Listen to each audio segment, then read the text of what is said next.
दोस्तों आज की वीडियो में हम बात करने जा रहे हैं पाकिस्तान की चरमराती अर्थव्यवस्था की।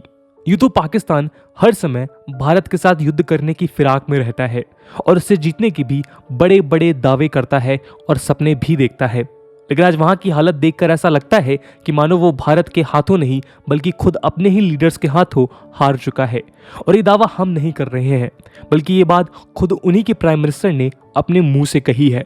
जी हाँ, हाल ही में पाकिस्तान के प्राइम मिनिस्टर इमरान खान की एक वीडियो बहुत वायरल हुई है, जिसमें इमरान खान पाकिस्तान की दयनीय हालत का बखान करते हुए नजर आए। जी हाँ, इस वीडियो में एक मुल्क के प्राइम मिनिस्टर अपने लोगों से ये कहते हुए दिखाई पड़ते हैं कि पाकिस्तान के पास फ्यूचर की सेविंग्स या इन्वेस्टमेंट के लिए तो दूर बल्कि मौजूदा समय में मुल्क को चलाने के लिए भी पैसे नहीं हैं। और पाकिस्तान की हालत का इल्जाम उन्होंने पाकिस्तान के पुअर टैक्स कल्चर पर लगाया। इस दौरान उन्होंने पाकिस्तान में लंबे समय से चल रही इस कॉलोनियल लेगेसी पर भी सवाल उठाए। उनका मानना है कि आज़ादी के बाद पाकिस्तान के एलीट रूलर्स के अपनी जनता के प्रति इनसेंसिटिव बिहेवियर की वजह से वहाँ के लोगों के बीच एक टैक्स कल्चर उस तरह इवॉल्व नहीं हो पाया जिस तरह इसको होना चाहिए था। और तो और इमरान खान ने पाकिस्तान के उन सभी लीडर्स को ब्लेम किया जिन्होंने मुल्क के पैसों को अपनी पर्सनल रिक्वायरमेंट्स पर बेहिसाब खर्च किया। उन्होंने बताया कि पाकिस्तान के फॉर्मल लीडर्स ने केवल 10 सालों के अंदर अंदर पाकिस्तान का कर्ज 6 ट्रिलियन से बढ़ाकर 30 ट्रिलियन तक कर दिया और पाकिस्तान की इस हालत के लिए वही जिम्मेदार हैं। इसके अलावा यहाँ उन्होंने इंग्लैंड और स्वीडन जैसे कई पावरफुल देशों का उदाहरण देते हुए ये भी बताया कि कैसे उन मुल्कों में टैक्स पेयर्स के पैसों को जुडिशली यूज किया जाता है और इसी वजह से वो मुल्क इतनी तरक्की कर पाते हैं।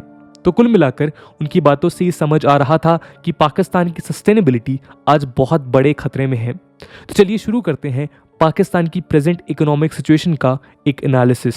नमस्कार दोस्तों, मेरा नाम है आदर्श और स्वागत है आपका स्टडी IQ में। दोस्तों पाकिस्तान की अर्थव्यवस्था पूरी तरह से चरमरा गई है। आज पाकिस्तान की इकोनॉमी कुल 21 लाख करोड़ रुपयों की है। पाकिस्तान की इकोनॉमी की इस हालत की और बेहतर पिक्चर देखने के लिए आपको बता दें कि भारत का एनुअल बजट ही लगभग 34 लाख करोड़ के आसपास का होता है। और तो और केवल इलॉन मस्क की नेटवर्थ भी आज पाकिस्तान की इकोनॉमी से ज्यादा है। ट्रेड डेफिसिट वाइडन होता जा रहा है। इन्फ्लेशन अपने पीक पर है। फॉरेन रिजर्व्स खत्म हो चुके हैं। सिक्योरिटी कंसर्न्स की वजह से कोई वहां इन्वेस्ट करने को तैयार नहीं है। FDI बेसिकली जीरो है और लोग बैंकरप्ट होने की कगार पर हैं। और इसी वजह से पाकिस्तान लगातार दूसरे देशों और फाइनेंशियल इंस्टीट्यूशन से हायर इंटरेस्ट रेट्स पर मनी बोरो करता जा रहा है। पाकिस्तान ब्यूरो ऑफ स्टैटिस्टिक्स के डेटा के अनुसार कंज्यूमर प्राइस इंडेक्स यानी CPI में 9.2% की बढ़ोतरी देखने को मिली है। इसका मतलब है कि अक्टूबर 2021 में पाकिस्तान का इन्फ्लेशन 2020 के कंपैरिजन में लगभग 9.2% बढ़ा है। इस रिपोर्ट में इस इन्फ्लेशन के इतनी तेजी से बढ़ने का कारण रैपिड इंपोर्ट्स को बताया गया है। पाकिस्तान में आज मैक्सिमम चीजें इंपोर्ट हो रही हैं। आपको जानकर हैरानी होगी कि $10 बिलियन से ज्यादा तो पाकिस्तान के फूड इंपोर्ट्स पर खर्च होते हैं, जबकि आज से एक दशक पहले पाकिस्तान फूड का नेट एक्सपोर्टर हुआ करता था। और तो और पैंडेमिक के कारण लगे लॉकडाउन अब हर जगह से लिफ्ट किए जा रहे हैं, जिसके चलते ग्लोबल कमोडिटीज के प्राइसेस में भी एक सर्ज देखने को मिल रहा है, डिमांड सप्लाई मिसमैच के चलते। और तो और अफगानिस्तान क्राइसिस, तालिबान के ऊपर पाकिस्तान के एलिज्ड सपोर्ट होने के चलते ट्विटर पर पिछले कुछ महीनों से सैंक्शन पाकिस्तान जैसे हैशटैग्स ट्रेंड कर रहे हैं। US सैंक्शंस के डर के चलते वहां की स्टॉक मार्केट्स में भी भारी गिरावट देखने को मिली। इसी वजह से पाकिस्तान रुपी में भारी गिरावट देखने को मिली। इस दौरान पाकिस्तान का रुपी एन ऑल टाइम लो हिट कर गया और एक $1 की कीमत 169.6 पाकिस्तानी रुपीस के बराबर हो गई। बढ़ते इन्फ्लेशन और पाकिस्तानी रुपए के डिवैल्यूएशन ने कंट्री की परचेसिंग पावर को डिस्ट्रॉय कर दिया है। एस्टिमेट्स के अनुसार पाकिस्तानी रुपी पिछले 6 महीनों में 15% वीक हुआ है। रोजमर्रा की जरूरतों के सामान के साथ साथ पेट्रोल और डीजल के प्राइसेस भी अपने सभी रिकॉर्ड्स तोड़ चुके हैं और इसी के चलते वहां की पेट्रोल रिटेलर्स एसोसिएशन एक नेशन वाइड हड़ताल पर उतर चुके हैं। इन लोगों की नाराजगी और भी ज्यादा तब भड़क गई जब पाकिस्तान की सरकार ने वहां पर टैक्स बढ़ाने का ऐलान किया। अनएम्प्लॉयमेंट की बात करें तो वो किस तेजी से बढ़ रही है, इसका अंदाजा आप इसी बात से लगा सकते हैं। हाल ही में वहां एक हाई कोर्ट के पियून की वैकेंसीज पर हजारों की तादाद में PhD स्कॉलर्स ने अप्लाई किया। वर्ल्ड बैंक के मुताबिक पाकिस्तान का पॉवर्टी रेट 2020 में 4.4% से बढ़कर 5.4% तक पहुंच गया है और इन सब चीज़ों का कनेक्शन पाकिस्तान के हाई एक्सटर्नल डेट से है। आपको जानकर हैरानी होगी कि पाकिस्तान की जीडीपी का लगभग 60% हिस्सा उनके डेट्स के इंटरेस्ट चुकाने में लग रहा है। हाल ही में स्टेट बैंक ऑफ पाकिस्तान ने सितंबर 2021 तक पाकिस्तान के ऊपर आए लोन्स के कुछ आंकड़े जारी किए।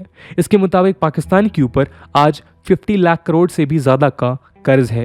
इन रिपोर्ट्स के आंकड़ों को अगर हर दिन के हिसाब से तोड़कर देखें तो पता चलता है कि इमरान खान की सरकार ने किसी न किसी इंस्टीट्यूशन से हर दिन लगभग 1400 करोड़ रुपीस का लोन लिया है। 2018 तक हर पाकिस्तानी सिटीजन पर औसतन 1,14,000 रुपयों का कर्ज हुआ करता था, जो आज बढ़कर 2,35,000 रुपयों तक पहुंच गया है। लेकिन अब सवाल ये है कि पाकिस्तान की इस हालत का आखिर जिम्मेदार है कौन? इमरान खान के मुताबिक उनके अलावा बाकी सारी दुनिया उनकी इस हालत का जिम्मेदार है, फिर चाहे वो IMF हो, अफगानिस्तान हो, अमेरिका हो या और कोई भी। ऐसा हम क्यों कह रहे हैं, आइए देखते हैं। दोस्तों, ये तो हम जानते ही हैं कि पाकिस्तान में ऐसा पहली बार नहीं हुआ है कि उनकी इकोनॉमी इतनी बुरी हालत में पहुंच गई हो, लेकिन इस बार हालत पहले से बहुत बदतर है। और तो और पहले जब भी पाकिस्तान में ऐसी सिचुएशन आती है तब उनके नेता IMF और वर्ल्ड बैंक के दरवाजे खटखटाते हैं। 1980 से लेकर आज तक पाकिस्तान IMF से 13 बेल आउट्स ले चुका है। बेल आउट यानी वो फाइनेंशियल असिस्टेंस जो किसी इकोनॉमी को कोलैप्स होने से बचाने के लिए दी जाती है।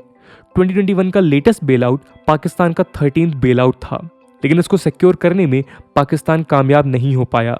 इमरान खान ने पाकिस्तान की इकोनॉमी को चलाने के लिए IMF से पाकिस्तान की GDP का 2% लोन की अपील की, जो लगभग 38,000 करोड़ रुपीस था। लेकिन इस बार उनके लिए सभी दरवाजे बंद कर दिए गए हैं। जी हाँ, IMF ने पाकिस्तान को और उधार देने से साफ इनकार कर दिया है, और वो इसलिए क्योंकि पाकिस्तान के ऊपर ऑलरेडी काफ़ी कर्ज है। आइए इसको कुछ आंकड़ों से समझते हैं। स्टेट बैंक ऑफ पाकिस्तान के मुताबिक पाकिस्तान का टोटल एक्सटर्नल डेट आज मैसिव $116 बिलियन तक पहुंच चुका है। इसमें से $7 बिलियन केवल IMF से लिए गए हैं, $11 बिलियन पेरिस क्लब से और $12 बिलियन यूरो बॉन्ड एंड सुकुक से गए हैं। चाइना के flagship programme China Pakistan economic corridor के तहत पाकिस्तान आज $17 बिलियन चाइना को ओ करता है, $33 बिलियन मल्टीलेटरल डोनर से और बचे हुए $42 बिलियन पाकिस्तान OIC यानी ऑर्गेनाइजेशन ऑफ इस्लामिक कंट्रीज और G20 जैसे इंटरनेशनल ग्रुपिंग से ले चुका है।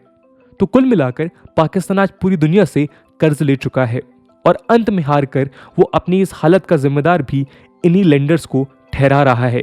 उदाहरण के तौर पर पाकिस्तान का कहना है कि IMF के लोन्स की स्ट्रिक्ट कंडीशंस की वजह से पाकिस्तान की ये हालत हो चुकी है। ये कितना सही है और कितना गलत वो हम आगे देखेंगे।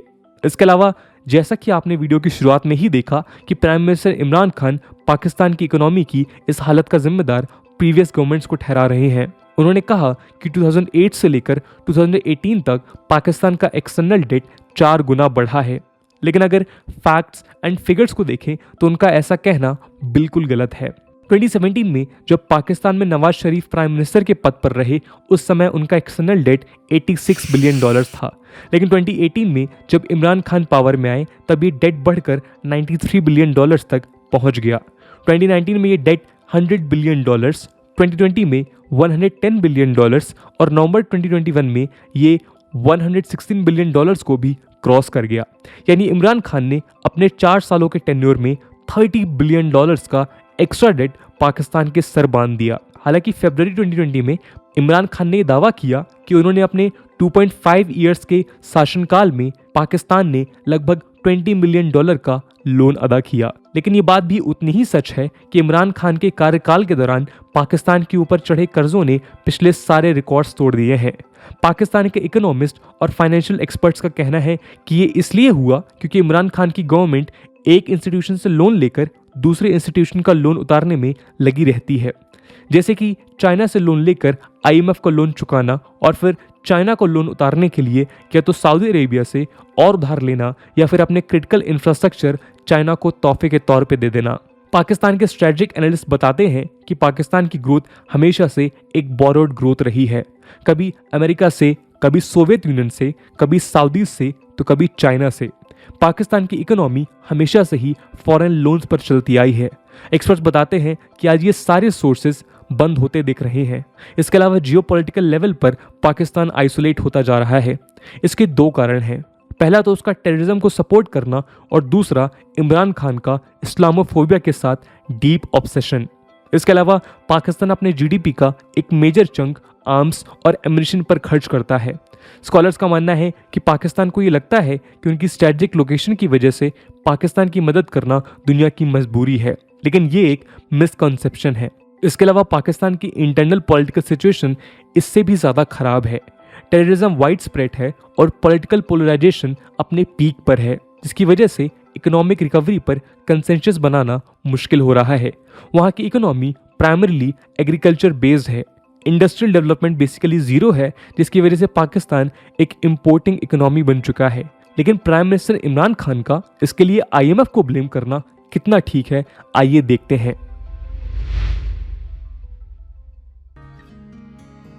दोस्तों, जैसा कि हमने देखा कि पाकिस्तान की बैड क्रेडिट हिस्ट्री के चलते इस बार IMF ने पाकिस्तान की गवर्नमेंट को उनके सेंट्रल बैंक से बोरो करने के लिए साफ मना कर दिया है।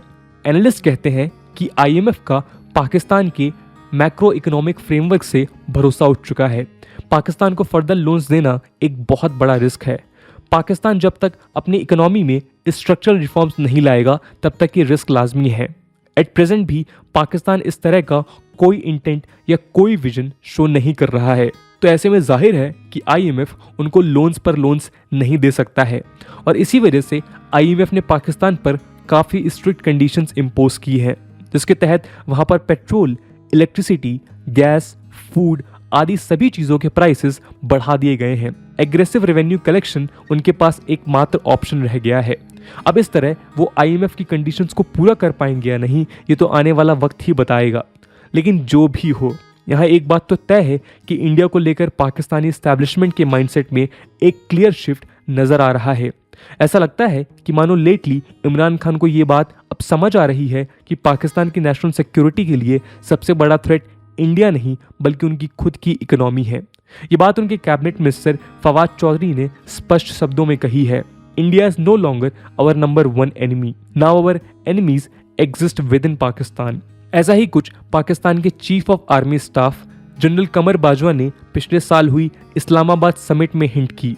उन्होंने कहा कि पाकिस्तान को जियोपॉलिटिक्स पर नहीं बल्कि जियो इकोनॉमिक्स पर ज़्यादा ध्यान देना चाहिए। So it's a high time for Pakistanis ruling government कि वो अपनी मिस इन्फॉर्म्ड प्रायोरिटीज़ को हटाकर जियो इकोनॉमिक्स को अब सीरियसली लेना शुरू करें। और इससे भी ज़्यादा ज़रूरी है कि इन शब्दों को वो जल्द से जल्द एक्चुअल पॉलिसी प्रोग्राम्स में तब्दील करने की कोशिश करे, क्योंकि इस इकोनॉमिकल क्राइसिस के चलते उनकी सोवर्निटी और इंडिपेंडेंट फॉरेन पॉलिसी पर तो ताले पड़ ही चुके हैं। लेकिन उससे भी ज़्यादा कीमती चीज़ अगर स्टेक्स पर लगी है तो वो है वहाँ के करोड़ों लोगों की जिंदगियाँ। दोस्तों, इस पाकिस्तानी इकोनॉमिक एनालिसिस पे आपका क्या ओपिनियन है, कमेंट सेक्शन में ज़रूर बताइएगा। आज की वीडियो के लिए इतना ही। आई होप आपको वीडियो पसंद आई होगी और अगर पसंद आई है तो अपने दोस्तों के साथ शेयर करना मत भूलिएगा। हम मिलते हैं अगले वीडियो में, तब तक के लिए जय हिंद, जय भारत।